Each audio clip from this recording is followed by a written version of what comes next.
Respondiendo a tu pregunta, Bien. ¿tiene el pensamiento descolonial conciencia estratégico-militar? Mi respuesta es que no la tiene. O sea, no hay, fuera de los grandes luchadores panafricanistas o luchadores por la liberación nacional de los pueblos, que tenían conciencia decolonial, que sí lucharon y que sí tuvieron estrategia militar, una conciencia estratégico-militar.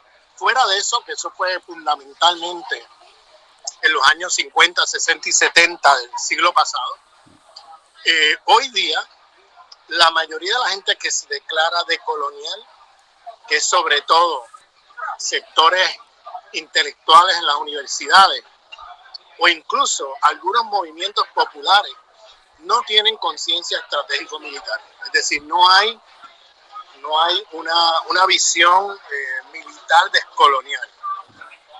Si tú me preguntas por dónde debemos pensar a leer para desarrollar un pensamiento descolonial desde el sur global sobre el tema de la conciencia estratégico-militar, ¿no?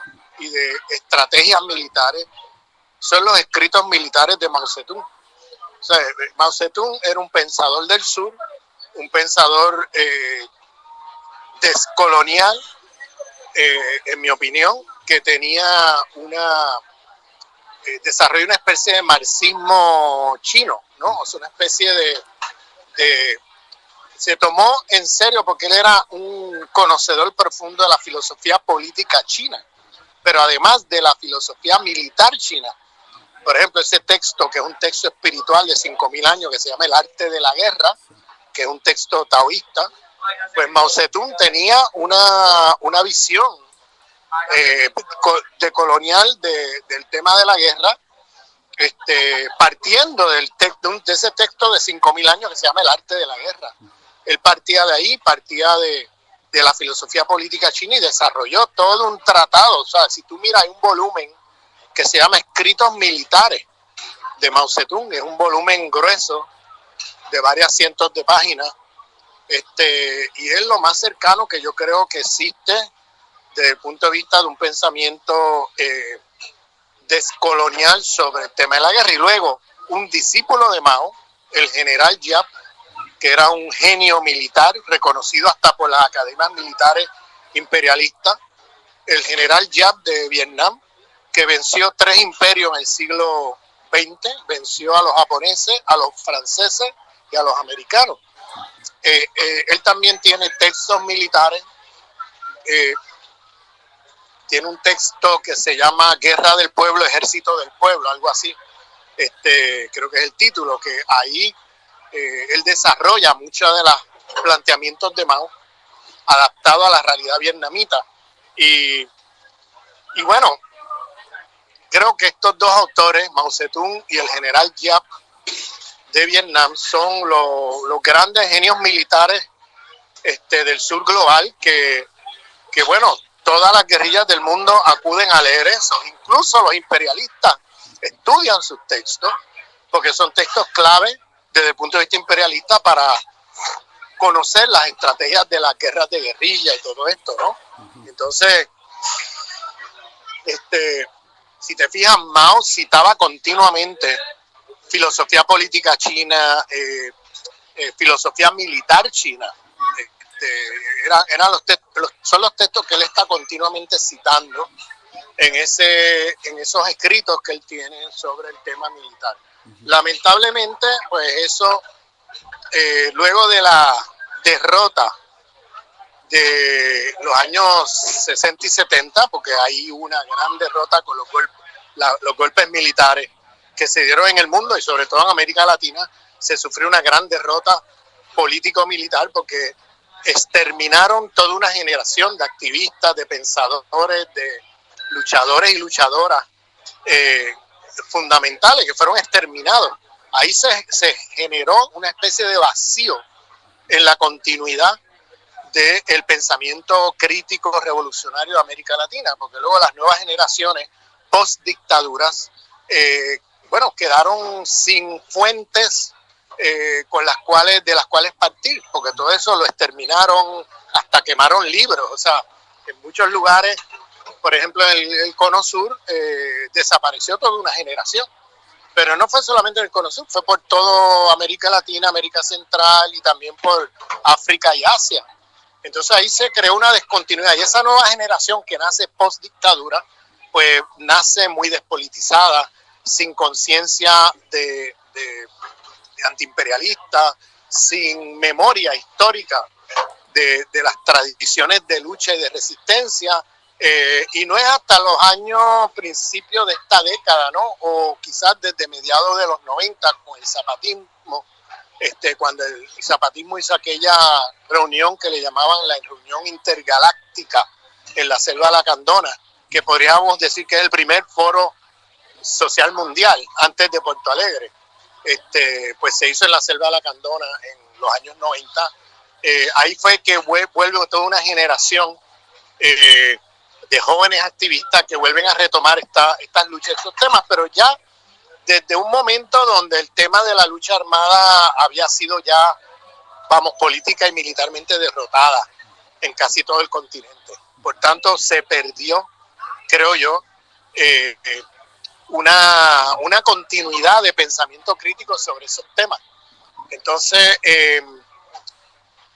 la segunda pregunta, la de colonialidad, en el contexto de la Gran Guerra, pues mira, eso es algo también impensado por la mayor parte de la literatura decolonial y los pensadores y pensadoras decoloniales. La Gran Guerra en el sentido de una guerra mundial, nuclear, donde va a exterminar una buena parte de la humanidad, eso está impensado, está casi como el inconsciente.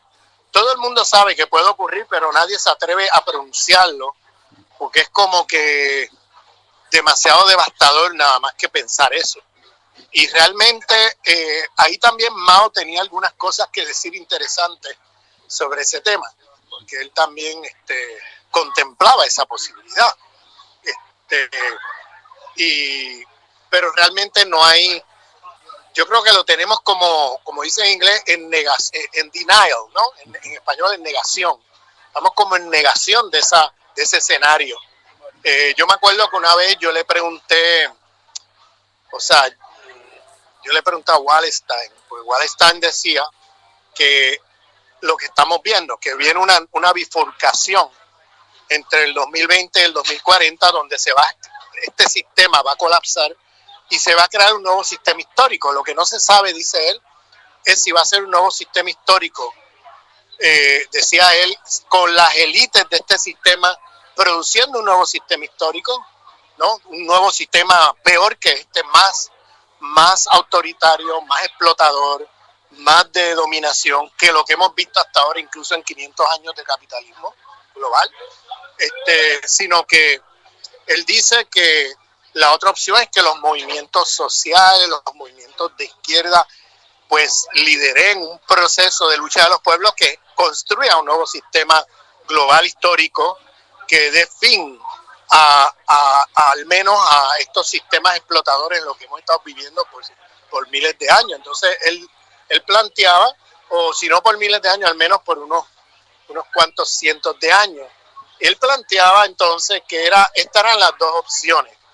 Es decir, una lucha política incierta. Él decía, hoy día, eso él lo decía, ¿verdad? Ya desde los años 80 del siglo pasado, esta pregunta que ella hacía, que yo le hacía, yo se la hice más o menos como en el 2000, no me acuerdo, 2010, 12, no me acuerdo la fecha exacta, pero fue ya hace más de 10 años. Y recuerdo que yo iba conduciendo en el carro con él, porque él vino a hacer una visita de una conferencia que yo organicé en el área de la Bahía, en San Francisco, con la gente de la izquierda.